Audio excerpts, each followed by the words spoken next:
কবির মেছেন বুনলতা, শুনো বলি আমার কথা, আমি তোমার পাড়া গাঁয়ের লোক।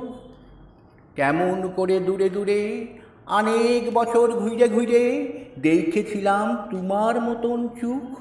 সেই কথাটা বলি, আমি যাদের বাগাল ছিলুম তাদের ছোট ছেলে, শহর থেকে পাশ করে সেই শিবার যখন এলে, তখন উহার মুখে শুনিয়েছিলুম তোমার কত কথা। শুনেছিলুম কবির মেছেন, নাম তো বনলতা। নিতুই ভোরে ছোটুবাবু বইল তো তোমার নাম, আমি তখন গোয়াল ঘরে ঘাপটি মেরে চুপটি কইরে কান পেতে শুনতাম।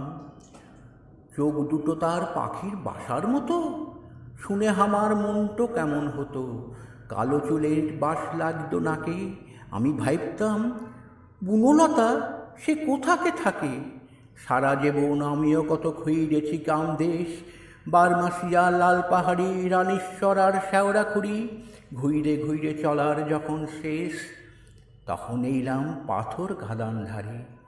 দেখতে পেলাম, আরে চুলে মেয়ের পাথর ভাঙা বালি, মুখে মেয়ের কাঁকড় ধুলো কালো, পাচামিতে দেখতে পেলাম না দেখা সেই আলো।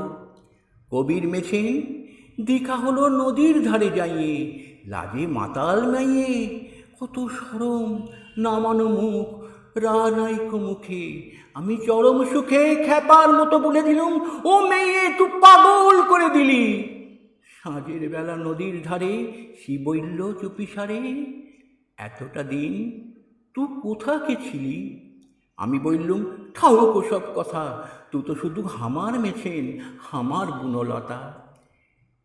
পেরিয়ে গেল কত বছর, কত হাজার বছর মনে হয়। জানেন বাবু, সে হামার হামার লয়, কোথাকে যে হারিয়ে গেল কোন সাগরের পারে। আমার মনটো কেনে তাকেই শুধু ডাকছে বারে বারে।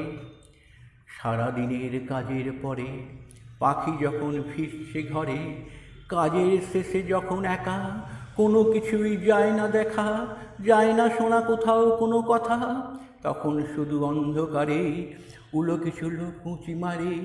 হারিয়ে যাওয়া কবির মেছেন আমার বুনলতা।